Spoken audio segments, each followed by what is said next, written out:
Hello friends, my name is Rahul Ghosh. Welcome to my new video. আজকে ভিডিওটা যদি ভালো লেগে থাকে তাই ভিডিওটিকে লাইক করবেন, শেয়ার করবেন, তার সাথে সাথে সাবস্ক্রাইব করবেন আমার চ্যানেলকে। আর বেল আইকনটি প্রেস করতে ভুলবেন না, যাতে নিত্য নতুন আপডেটস আপনারা আমার চ্যানেল থেকে পেয়ে থাকেন। তাহলে বন্ধুরা, দেখতে পাচ্ছ আজকে আমি 2017 সালের কোয়েশ্চেনগুলো সবকটা সলিউশন নিয়ে চলে এসেছি। তা এই ইয়ারে বলতে চাই খুবই ভালো কোয়েশ্চেন এসেছিলো, এমনকি ইজিও কোয়েশ্চেন এসেছিলো বলতে পারো। জাস্ট কয়েকটা বেসিক টেকনিক যদি ফলো করে থাকো তো এই অঙ্কগুলো আর কি খুবই ইজিলি হয়ে যাবে। আমি সবকটারই সলিউশন আজ দেখিয়ে দিচ্ছি। এখানে 5টা মোট অঙ্ক আছে 2017 সালে যেগুলো এসছে। তা আর 3টে ইয়ার বাকি আছে, 2018, 19, 20। আশা করছি আমরা নেক্সট 3টে ভিডিওর মধ্যে ওই 3টে ইয়ারও কমপ্লিট করে দেবো। আর এই বছরের মধ্যে আশা করছি ইন্টিগ্রেশন চ্যাপ্টারটা আর কি শেষ হয়ে যাবে। তাই দেখা যাক কতটা কি আর কি শেষ করা যায়। তা 2017 সালের যে ফার্স্ট কোয়েশ্চেন সেটা আমরা চলে যাই দেরি না করে। কি বলেছিল? ইন্টিগ্রেশন বার করতে হবে cos x minus cos 2x divided by 1 minus cos x dx। তাহলে ফার্স্ট আমার এই টাইপের যখনই কোয়েশ্চেন আসে, আমার কি বেসিক টেকনিক কি না, আমার যে উপর নিচে যে কোণই থাক, কোণগুলো যেন সব এক থাকে। যেমন এই ক্ষেত্রে আমি কি দেখতে পাচ্ছি, সবকটা কোণ এক্স আছে, একটা বাদে এর ভ্যালুটা আছে কি 2x। তার মানে কি আমার ফার্স্ট যে লক্ষ্যটা হবে যে সবকটা কোণ যাতে একই কোণে আর কি আসে। তাহলে অবভিয়াসলি বুঝতেই পারছো যে আমি কি করব, cos 2xকে ভাঙবো cos x, মানে cos x এর আর কি আকারে, তাই তো? বা যাই হোক আর কি ভাঙবো। এইবারে কথা হলো cos 2x এর আমরা 3টে ফর্মুলা জানি। একটা কি পিওর সাইন, একটা কি পিওর কস, আর একটা কি সাইন কসের মিক্সচার। এইবারে কথা হলো আমরা কোনটাতে ব্রেক করব। তাহলে বুঝতেই পারছো যে সাইনের, পিওর সাইনের কোনো ফর্মুলা যদি আমি আনি এখানে, তাহলে আমরা বেশি একটু লাভবান হব না। কিন্তু আমি যদি পিওর কসের কথাও ভাবি, ভাবো cos 2x সমান কি 2 cos স্কোয়ার এক্স মাইনাস 1। তার মানে কি আগে একটা মাইনাস চিহ্ন আছে, তার মানে উপরে এক্সপ্রেশনটা আমার কী হবে, cos x minus 2 cos square x plus 1। তার মানে কি যদি ভালো করে একটুখানি সিম্পলিফাই করে দেখো, অতটা ঠিক আর কি সুবিধা আমার আসছে না। আমার কি মেন লক্ষ্য, আমার উপরটাকে যদি আমি কোনোভাবে নিচের টার্মের আকারে ব্রেক করতে পারি তাহলে সেটা আমার সব থেকে বেশি সুবিধা হয়, তাই তো? তাহলে এবারে আমরা সাইন কস মিক্সচারের দিকে একটু মুভ করি। তাই cos 2x এ ইকুয়ালস টু কত হয়, cos সাইন মিক্সচারের রূপে cos square x minus sine square x, এটা তোমরা জানো। তাহলে আমি উপরেরটাকে কি লিখতে পারি, cos x minus cos square x, মাইনাসে মাইনাসে প্লাস হয়েছে, sine square x divided by 1 minus cos x dx। এবারে কথা হলো এটার দিকে আমরা কেন মুভ করলাম। তো দেখতে পাচ্ছ ফার্স্ট টার্ম থেকে তুমি যদি cos x কমন নাও, তাই কি পড়ে থাকছে 1 মাইনাস cos x, তার মানে কি নিচেরটা। তার মানে কি আমি জিনিসটাকে আরও ইজি ওয়েতে আনতে পেরেছি। কিন্তু এবার কথা হলো আমি না হয় এইটুকুনি পার্টটাকে ইজি ওয়েতে আনলাম, কিন্তু সাইনটাকে আমরা কি করব, তাহলে কি ওটাকে অ্যাজ ইট ইজ রেখেই, তাহলে কি ওটাকে আমরা অ্যাজ ইট ইজ রাখবো নাকি ওটারও কোনো চেঞ্জ করব?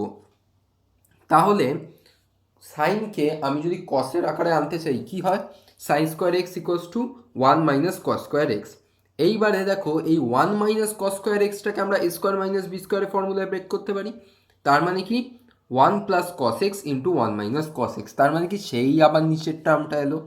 তাহলে বোঝা গেল যে জিনিসটাকে কত ইজিলি আমরা আর কি ব্রেক করতে পারলাম। তাহলে ফার্স্ট দুটো টার্ম থেকে কস এক্স কমন নিলে 1 মাইনাস কস এক্স থাকছে, নেক্সট প্লাস সাইন স্কোয়ারটাকে কি কসের টার্মে ভেঙেছি, তার মানে কি 1 মাইনাস কস স্কোয়ার এক্স, সেটাকে এ স্কোয়ার বি স্কোয়ার ফর্মুলা, এ স্কোয়ার মাইনাস বি স্কোয়ার ফর্মুলায় ভেঙে কী করলাম, 1 plus cos x into 1 minus cos x. তাহলে কি 1 মাইনাস কস এক্স উপর থেকে পুরো ক্যান্সেল আউট হয়ে গেল। কি পড়ে থাকলো, এইখান থেকে পড়ে থাকবে হলো ইন্টিগ্রেশন কস এক্স ডিএক্স, আর এখান থেকে কি পড়ে থাকবে 1 প্লাস কস এক্স ডিএক্স, আর আগে ইন্টিগ্রেশন। তাই কস এক্সের ইন্টিগ্রেশন কত হয় জানো, সাইন সাইন এক্স। আর এখানে কি আছে 1 প্লাস কস এক্স, তার মানে কি 1-এর ইন্টিগ্রেশন হবে এক্স, কস এক্সের ইন্টিগ্রেশন হবে সাইন এক্স, আর প্লাস সি তো থাকবেই কারণ সি আমার সমকলন ধ্রুবক। সাইন এক্স অ্যাড করে দাও, 2 sine x plus x plus c, এটা হয়ে যাবে আমার আসল অ্যান্সার, আর সি হলো আমার সমকলন ধ্রুবক। তাই বুঝতে পারলে যে জিনিসটা কত আর কি ইজি আকারে এলো। তোমরা মেবি cos 2xকে পিওর কসের আকারেও ভেঙে দেখতে পারো। আমার মনে হয় ওটা ডিফিকাল্ট একটু হবে, তাও মেবি হয়তো অ্যান্সার বেরিয়েও যেতে পারে, কিন্তু আমার মনে হয় এই প্রসেসটা আর কি সব থেকে বেশি ইজি। আর বোঝা গেল যে কীভাবে স্টেপ বাই স্টেপ আর কি এগোবো। ওকে, তাই আমরা নেক্সট অঙ্কের দিকে মুভ অন করি। 2 নম্বরের অঙ্কটা কি আছে, যদি F x equals to F of A plus x হয় তাহলে আমায় কি দেখাতে হবে, এ টু মানে লোয়ার লিমিট হলো এ, আপার লিমিট হলো এ প্লাস টি, এফ এক্স ডিএক্স এর মানটা এর উপর নির্ভর করে না। এ আবার কি টাইপের কোশ্চেন, তাই তো, মানে লোয়ার লিমিট আপার লিমিটে এ আছে অথচ আবার বলছে এর মানটা এর উপরে নির্ভর করে না। তার মানে কি আমায় এখানে সোজা সাপটা কি বুঝতে পারছি, এ কে যেভাবেই হোক আর কি সরাতে হবে। আর কি এই প্রপার্টিটা তো আর মুখ দেখতে দেয়নি, তার মানে এই প্রপার্টিটাকে আমায় ইউজ করতে হবে। তাহলে আমার ফার্স্ট কাজ কি হবে, আমি একে কোনোভাবে যাতে এই লিমিটগুলোর থেকে সরাতে পারি। তার জন্য আমি বুঝতেই পারছি যে আমার এক্সকে কিছু একটা ধরতে হবে। তাহলে আমি এক্সকে কি ধরছি, দেখো এ প্লাস জেড। এটাও বলবো আমি কেন এ প্লাস জেডই ধরলাম এক্সকে। তাহলে আমি কি পাচ্ছি, ডিজেড ইকোয়াস টু ডিএক্স। তাহলে এক্সকে এ প্লাস জেড ধরার কারণটাই হলো এই জিনিসটা। ভালো করে দেখো, আমি যদি এখন এক্সের জায়গায় এ বসাই মানে লোয়ার লিমিট এ, তাই জেড সমান কত হচ্ছে আমার 0। আর আমি যদি এক্সের জায়গায় এ প্লাস টি বসাই যেটা হলো আপার লিমিট, তাই জেড সমান কত পাচ্ছি টি। তার মানে কি আমি লিমিটগুলোর থেকে একে সাকসেসফুলিভাবে আর কি ভ্যানিশ করে দিলাম, তাই তো। তাই যদি হয় তাহলে বোঝা গেল যে কেন actually x equals to A plus Z ধরলাম। তোমরা মেবি এ প্লাস ওয়াইও ধরতে পারো, বাট কি এটা থাকতে হবে যাতে তোমার এটাকে তুমি ভ্যানিশ করতে পারো, ঠিক আছে। তাহলে এই টার্মটাকে আমি এইভাবে সিম্পলিফাই করতে পারি, কারণ যখন এ থাকছে আমার ভ্যালু জেডে কী হচ্ছে 0 হচ্ছে, যখন এ প্লাস টি থাকছে তখন কি ভ্যালু হচ্ছে টি হচ্ছে। আর এক্সের জায়গায় আমি কি পুট করছি, F of A plus Z আর কি ডিএক্স ইকুয়ালস টু ডিজেড। তাহলে দেখতে পাচ্ছ পুরোটা এবার জেড আকারে এসছে। তাহলে আমি জেডকে এক্সের আকারেও লিখতে পারি, কারণ ভ্যারিয়েবল চেঞ্জ করলে আমি জানি ইন্টিগ্রেশন সেমই থাকে আর কি। জাস্ট জেডকে আর কি এক্সের আকারে লিখেছি, কোনো অসুবিধা নেই। তাহলে এবার তোমরা বলো F of A plus extra কি, এফ এক্স যেটা দেওয়া আছে, তাই এফ এক্সটা লিখে দাও। দেখো এই টার্মটার মধ্যে কোনো এ আর কি ব্যাপারই নেই। তা অবভিয়াসলি আমি দেখে বুঝতে পারছি এর যখন কোনো ব্যাপারই নেই তার মানে এর উপর কোনো নির্ভরও করছে না। মানে এই স্টেপ অবধি এর উপর ডিপেন্ড করছিল, বাট এই স্টেপে আসার পর আর এর উপর ডিপেন্ড করছে না। বোঝাতে পারলাম? তাই বুঝতেই পারছো খুব কিন্তু ইজি অঙ্ক, জাস্ট কয়েকটা বেসিক টেকনিক আর কি ফলো করতে হবে। আমায় ফার্স্টেই আগে ভাবতে হবে যে কী করে এখান থেকে এগুলোকে সরানো যায়, দেন স্টেপ বাই স্টেপ আর কি অঙ্কটা খুব এগোনো ইজি হয়ে যাবে, ঠিক আছে। আর 3-এর যে অঙ্কটা খুবই ইম্পর্ট্যান্ট অঙ্ক, আর আমি বলেওছিলাম যে এই অঙ্ক আর কি অনেক ইম্পর্টেন্ট, ঠিক আছে। এরকম একটা সেম অঙ্ক আছে সাইন ইনভার্স দিয়ে, তোমাদের আশা করছি মনে থাকে আমি বলেছিলাম যে এই অঙ্কগুলো খুব ইম্পর্টেন্ট। তাহলে আমি আরেকবার রিকল করে দেবো, আমি বলেও দেবো যে সাইন ইনভার্সের সময় আর কি কী ধরতে হয়। তাহলে ফার্স্ট এই অঙ্কটার ক্ষেত্রে আমার মেন লক্ষ্য কী, আমায় কে জ্বালাচ্ছে অ্যাকচুয়ালি, রুটের ভিতরে সামথিং কিছু একটা আছে, এটাই আমায় আর কি ডিস্টার্ব করছে, তাই তো। এবার তোমরা আমায় একটা জিনিস বলো, রুট আর কি ওঠার পর তোমার এমন কি জিনিস আর কি ভিতরে চাই যেটা হলে ইনভার্সটাও তোমার ইজিলি আর কি আউট হয়ে যাবে, আর তোমার জিনিসটাকে দেখতেও আর কি একটু ভদ্র লাগবে। কি, রুটের ভিতর যদি আমার কস স্কোয়ার থিটা হয়, তাই তো। অবভিয়াসলি আমি বুঝতে পারছি রুটের ভিতর যদি কস স্কোয়ার থিটা হয় তাহলে বাইরে হিসাবে কী বেরোবে, কস ইনভার্স কস থিটা, আর ওখান থেকে আমি থিটাকে ইজিলি বার করে দিতে পারবো। তাই যদি হয় আমি বুঝতেই পারছি যে আমি এখানে অবভিয়াসলি কোনো আর কি পরিবর্তন টেকনিক লাগাতে চলেছি, কিছু একটা আমি সাবস্টিটিউট করব। তাহলে আমাকে এমন জিনিস সাবস্টিটিউট করতে হবে যাতে এর রেজাল্টটা আমার কী দেয়, কস থিটা দেয়। বোঝাতে পারলাম আমি ব্যাপারটা কি? ওকে, তাই যদি হয় তুমি দেখো এগুলো অবভিয়াসলি আর কি প্র্যাকটিসের মাধ্যমেই আসে, আর আমি অঙ্ক বহুবার করিয়েছি, তো তোমাদের চমকানোর কোনো ব্যাপারই আমি দেখছি না। যে কি এক্স ইকুয়ালস টু আমায় এ কট স্কোয়ার থিটা ধরতে হবে। আমি তাও আরেকবার টেকনিকটা বলে দিচ্ছি যে কেন আমরা কট ধরি, আর যদি এখানে সাইন ইনভার্স থাকতো পুরো সেমই জিনিস তাহলে সেখান থেকে আমরা কি ধরতাম, এ ট্যান স্কোয়ার থিটা। তাই তোমরা বলবে স্যার ট্যান কট এগুলোই কেন ধরছি, বাকিগুলো আর কি কী দোষ করেছে। তাই দেখতে পাচ্ছ তুমি নিচে কি আছে, এ প্লাস এক্স আছে, তাহলে অবভিয়াসলি প্লাস যখন আছে এ প্লাস এক্সটাকে কি আমার একটা জিনিস আর কি ব্রেক করে লাস্ট অবধি আনতে হবে। আমি যদি এখানে এক্স সমান এ সাইন স্কোয়ার থিটা আর কি রাখি, তাহলে এ কমন নিল 1 + সাইন স্কোয়ার থিটা, যেটাকে আমরা কোনো কিছুতে ভাঙতে পারবো না। এক্সের জায়গায় যদি কস রাখি 1 + কস স্কোয়ার থিটা, এটাকেও আমি কোনো কিছুতে ভাঙতে পারবো না। কিন্তু যদি আমি এক্সের জায়গায় এ ট্যান স্কোয়ার বা কট স্কোয়ার রাখি, তাহলে কি হচ্ছে 1 + ট্যান স্কোয়ার থিটা, হ্যাঁ যেটাকে আমি sec2 থিটাতে ভাঙতে পারবো। আবার কি 1 - যদি কট 1 + যদি কট স্কোয়ার থিটা হয়, সেটাকেও আমি কোসেক স্কোয়ারে ভাঙতে পারবো। তাই বোঝানো গেল যে কেন এখানে কট আর ট্যানই ধরা হয়। আর সেম রুল ফলো হয়, তুমি যদি সেক আর কোসেকও ধরো, তুমি সেটাকে ব্রেক করতে পারবে না। মানে আমি অ্যাকচুয়ালি যে গোলটার দিকে যাচ্ছি সেই গোলটা আমার অ্যাচিভ হচ্ছে না, তাই জন্য আমরা সাইন কস ওগুলো নিয়ে ভাবি না, ডাইরেক্ট ট্যান আর কট ধরি। আর তোমরা ভাববে যে কট স্কোয়ার থিটা অবধি ঠিক আছে, এটা আমি বুঝলাম কেন ব্রেক হচ্ছে। তার আগে এটা কেন দেওয়া, কারণ কি এখান থেকে আমার এটা কমন নিতে হবে, আর এমন জিনিস কমন নিতে হবে যাতে উপর থেকে কাটে। কারণ আমি চাই না যে এটা আমার থাকুক, এটাকেও আমার অবভিয়াসলি এখান থেকে সরাতে হবে, তবে গিয়েই আর কি কস ইনভার্স থেকে থিটাকে আমরা বাইরে বার করতে পারবো, তাই তো। তাহলে আমার ফার্স্ট কাজ কি, এক্সকে এ কট স্কোয়ার থিটা হিসাবে লেখা। নেক্সট কি, ডিএক্স ইকুয়ালস টু তাই কী হবে -2a কট theta cosec2 theta D theta. বোঝা গেল এইটুকুনি। তাহলে এবারে দেখো আমি ইন্টিগ্রেশন বসাচ্ছি কস ইনভার্স, উপরে কি থাকছে কট স্কোয়ার থিটা থাকছে, কারণ কি আমি এ নিচ থেকে ক্যান্সেল আউট করে দিয়েছি, অবভিয়াসলি বুঝতেই পারছো ক্যান্সেল আউট হবে। আর নিচে কে থাকছিল, এ ক্যান্সেল আউট হওয়ার পর কে থাকছে 1 + কট স্কোয়ার থিটা, যেটা সমান কী হয় কোসেক স্কোয়ার থিটা। তাই একেবারে আমি ডাইরেক্ট লিখে দিয়েছি।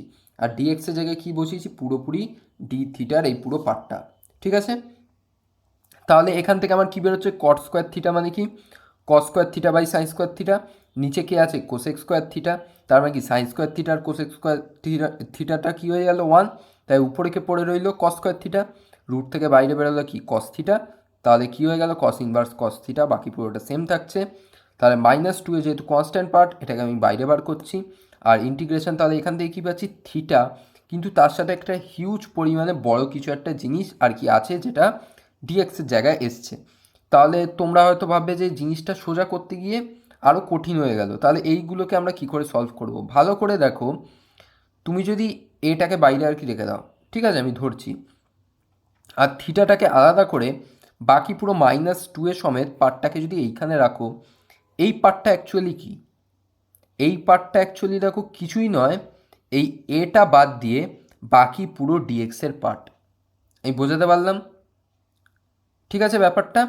তার মানে কি তোমার এর যদি ইন্টিগ্রেশন দেয়ও, তুমি এর ইন্টিগ্রেশনটা জানো যে কী বেরোবে, এর ইন্টিগ্রেশন তাহলে কী হবে কট স্কোয়ার থিটা। এবার তোমরা বললে স্যার এটা কোথায় গেল, ভালো করে দেখো আমি এখানে এ নিইনি, এ যদি এখানে থাকতো তাহলে আমি এ কট স্কোয়ার থিটাই আমি লিখে দিতাম, কিন্তু আমার যখন এ নেই, তার মানে কি থাকবে শুধু কট স্কোয়ার থিটা ইন্টিগ্রেশনের আকারে। আমি বোঝাতে পারলাম, ঠিক আছে।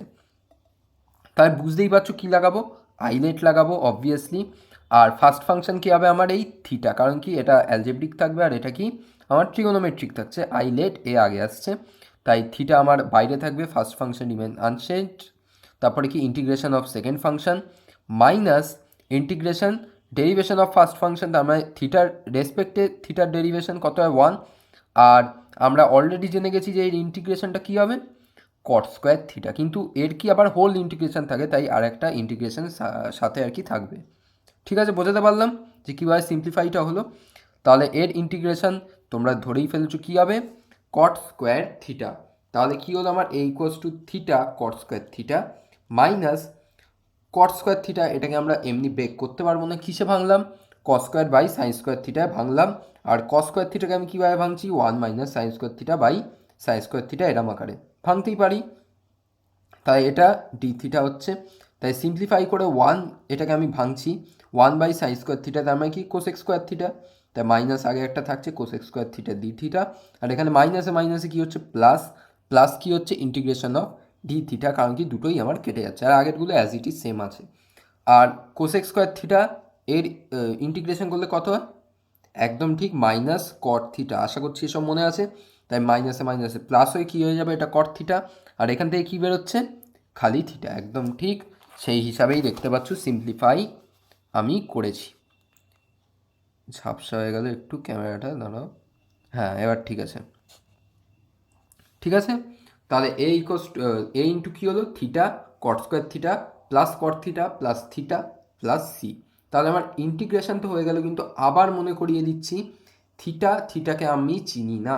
আর থিটা সমান আমার কি actually cot inverse root of x by এ। আর কট থিটা সমান কি আমার root of x by a, আমি ওখান থেকেই পাই। তাই থিটাকে কি দিয়ে লিখছি এক্সের আকারে, cot inverse root of x by A. Cot square theta কী হবে এক্স বাই এ, কারণ কি কট থিটা আমার root of x by A হচ্ছে, তাই কট স্কোয়ার থিটা আমার এক্স বাই এ হচ্ছে। তার কট থিটা কী হচ্ছে আমার রুট বাই এক্স বাই এ। আর থিটা সমান কী হলো, যেটা ফার্স্টে ছিল সেটা। তাহলে দেখতে পাচ্ছ এখান থেকে আবার cot square root of x by A এটা কমন যাচ্ছে। তাহলে কমন যদি যায় ভিতরে কি থাকবে, 1 + এক্স বাই এ। তাই জিনিসটা কী হয়ে যাবে, X plus A by A cot inverse root of x by A plus root of x by A plus C, আর আগে একটা এ মাল্টিপ্লিকেশন রূপে থাকবে, আর সিটা হলো আমার সমাকলন ধ্রুবক। তাহলে এই টাইপের যদি অঙ্ক আসে তোমাদের কিন্তু সবার ফার্স্ট অ্যাটেন্ড করা উচিত, কারণ আমি বলবো এই অঙ্কগুলো কিন্তু তোমাদের পুরো সিলেবাসের মধ্যে আর কি আসবে। এই অঙ্ক কিন্তু সবার মনে রাখার কথা। আর যেটা বললাম সাইন ইনভার্স, ওই অঙ্কটাও খুব ইম্পর্ট্যান্ট। আর ওখানে কী ধরতে হবে, a tan square theta. Okay, next চারে অঙ্কটায় চলে যাই। কি চারে মান নির্ণয় করো integration x dx divided by x to the power 4 minus x square plus 1। এগুলো বলার দেখো কিছু নেই, কারণ কি এগুলো সব সিলেবাস থেকে আর কি কমন এসে গেছে, তাই তো, মানে খুবই ইজি। কি ব্যাপারটা, আমি দেখতে পাচ্ছি উপরে আমার এক্স আছে, নিচে হাইস্ট পাওয়ার আমার 4 আছে, আর আমি আর কি যে পজিশনেই থাকি নিচটায় আমায় কি করতে হবে, যতটা সম্ভব আর কি পাওয়ার রিডিউস করতে হবে। কিন্তু পাওয়ার রিডিউসের মানেও আমায় শেষমেশ কী আনতে হবে, সামথিং হোল স্কোয়ার। কারণ আমরা জানি এই নিচ আর কি এরকম যদি থাকে, তাই সেখান থেকে আমরা অনেক ফর্মুলা আনতে পারি, কি dx by x square plus a square, a square minus x square minus a square, এই টাইপের অনেক ফর্মুলা আছে। কিন্তু কথা হলো আমি এখানে ওই ফর্মুলাটাকে কী করে ইউজ করবো, আর আমার উপরে একটা এক্স দেওয়া আছে, সেটাকেও আমায় কাজে লাগাতে হবে। তাই আমি সিম্পল কি করব, নিচের পাওয়ারটাকে কমানোর চেষ্টা করব। ধরো আমি সাপোজ ধরছি এক্স স্কোয়ার সমান, যদি আমি কিছু একটা ধরে নিই, ধরো জেড, তাহলে আমি যদি এক্স স্কোয়ার সমান জেড ধরি, তাই এক্স টু দি পাওয়ার 4 কত হবে, জেড স্কোয়ার। তাই আমার জিনিসটা কমলো।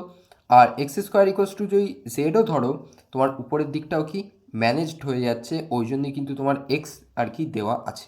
ঠিক আছে, তাহলে আমি কি ধরতে চলেছি, x square equals to Z, তাই 2x dx সমান কী হবে, ডিজেড। তাহলে হাফ ইন্টিগ্রেশন ডিজেড, ও সরি আমি আগে বইনি, হাফটা কেন করলাম, এই 2টাকে আনার জন্য 2x dx এর জায়গায় ডাইরেক্ট বসাবো, তাই জন্য 1/2 করেছি। ঠিক আছে, তাই উপরটা কী হচ্ছে 1/2 ডিজেড, বাই নিচটা দেখো Z square minus Z plus 1। আশা করছি পরের অঙ্কটার সলিউশন আর তোমাদের দেখারও দরকার নেই, কারণ কি জাস্ট ইজি স্টেপ কী করব, জেডের কোএফিসিয়েন্টকে 2 এর আকারে ব্রেক করবো, একদম অবভিয়াস ব্যাপার। তাই কী করলাম, dz by Z square minus 2 into A থাকছে জেড ইন্টু বি। বি এমন হবে যাতে সেই আবার ঘুরে ফিরে -1 হয়, তাই বি আমার কত হবে, এখানে দেখতে পাচ্ছ 1/2। তাহলে বি 1/2 মানে কি, আমার বি স্কোয়ার লাগবে, তার মানে কি +1/4 -1/4 করলাম, আর +1 একটা আছেই। তাই পুরো জিনিসটাকে আমার কিসে ব্রেক করতে পারলাম, হাফ ডিজেড বাই এই পুরো জিনিসটাকে আমি ব্রেক করতে পারি কি জেড মাইনাস হাফ স্কোয়ার, আর -1/4 + 1 কত হয় 3/4, যেটাকে আমি লিখতে পারি প্লাস √3/2 স্কোয়ার। তার মানে কী হলো, এটা actually dx by x square plus A স্কোয়ারের ফর্মুলা, যেটার ফর্মুলা কি 1/a tan inverse X by A, তাই তো। তাহলে 1/2 তো আছেই, তাই 1/a, তার মানে কি এ এইটা, তার মানে 1/√3/2, তার মানে কি 2/√3 হলো। আর ট্যান ইনভার্স এক্স কি এই পুরোটা জেড মাইনাস হাফ, আর এটাও থেকে গেল। ঠিক আছে, আর প্লাস সি সাথে দিয়ে দেবে। আবার বলে দিচ্ছি জেডকে আমরা চিনি না, তাই জেডের জায়গায় কাকে বসাবো, এক্স স্কোয়ারকে। জেডের জায়গায় এক্স স্কোয়ারকে বসিয়ে দাও, সিম্পলিফিকেশান করে দাও, তোমার অ্যান্সার এরকম এসে যাবে। আর সি কি আমার সমাকলন ধ্রুবক হবে। ওকে, তাহলে আজকে আমাদের লাস্ট অঙ্ক, আর খুবই ইজি অঙ্ক, কি ডেফিনিট ইন্টিগ্রাল মান নির্ণয় করো 0 to π/4 log 1 + tan থিটা। তাহলে আমি চোখ বন্ধ করে যা করি তাই করো। ফার্স্ট কাজ কি, আই ধরে নেওয়া ওটাকে, আর নেক্সট স্টেপ কি, আমার ফর্মুলা আর কি ইউজ করা কোনটা, A to B F X dx equals to A to B F of A plus B minus X dx. তাই করো। তাহলে আমি কি করতে চলেছি নেক্সট স্টেপে, থিটার জায়গায় কি পুট করব, π/4 প্লাস 0 মাইনাস থিটা বা π/4 মাইনাস থিটা সেটা পুট করব। তাই করছি, দেখতে পাচ্ছ আই সমান এটা ফার্স্টে ধরে নিয়েছি। নেক্সট স্টেপ কি, থিটার জায়গায় π/4 মাইনাস থিটা পুট করছি, করলাম। ট্যান π/4 মাইনাস থিটা দাম কি ট্যান এ মাইনাস বি, কী হয় tan a minus tan b by 1 plus tan a tan b. Tan a মানে ট্যান π/4 সমান 1 হয়। এটাকে সিম্পলিফাই করলে এরকম ফরম্যাটে আসবে, এটাকে সিম্পলিফাই করলে নেক্সট এরকম আসবে। ওকে, তাই লগ এ বাই বি এটাকে আমি ব্রেক করতে পারি লগ এ মাইনাস লগ বিতে, দেখতে পাচ্ছ তাই করেছি। 0 to π/4 log 2 D theta by D theta minus 0 to π/4 log 1 plus tan theta D theta, যেটা সমান আগেই আমি ধরে নিয়েছি কি আই, তাই ডাইরেক্ট লিখে দিয়েছি মাইনাস আই। তাহলে আই যোগ হয়ে কী হবে 2i, আর ডান দিকে কে থাকছে আমার লগ 2, 0 টু π/4 1 ডি থিটা, তার মানে থিটা থাকবে, থিটার আপার লিমিট থাকবে π/4, লোয়ার লিমিট থাকবে 0। তাই কী হচ্ছে π/4 মাইনাস 0, তার মানে π/4 থাকছে π/4 লগ 2, 2টা একটা এদিকে চলে এলো, কী হলো i ইকুয়ালস টু π/8 লগ 2। তাই খুব সিম্পল অঙ্ক ছিল, বাট কি এই মেন টেকনিক হলো এইখানে এইটা, যে এটাকে আমায় লগ এ মাইনাস লগ বির ফর্মুলায় ব্রেক করতে হবে। তাহলে আশা করছি এই ভিডিওটা তোমাদের পছন্দ হয়েছে, অনেকগুলো আশা করছি এখানে সোজা কোয়েশ্চেন সলভ করে তোমাদের আর কি একটুখানি কনফিডেন্স বেড়েছে। আর জাস্ট দেখতে থাকো যে কী টাইপের অঙ্ক আসে, কী টাইপের কোয়েশ্চেন আমি কীভাবে সলভ করছি, এটা দেখতে দেখতেও তোমার দেখবে অনেক মাথা খুলবে আর কি কীভাবে আমি পরীক্ষার হলে অঙ্কগুলোকে সলভ করতে পারবো। তাহলে আশা করছি নেক্সট 3টে ভিডিও তুমি এনজয় করবে আর কি ইন্টিগ্রেশনের উপরে, তারপরে ইন্টিগ্রেশন শেষ হয়ে যাবে। তাই দেখা হচ্ছে আমার নেক্সট ভিডিওগুলোতে, এই ভিডিওতে এইটুকুনি, বাই।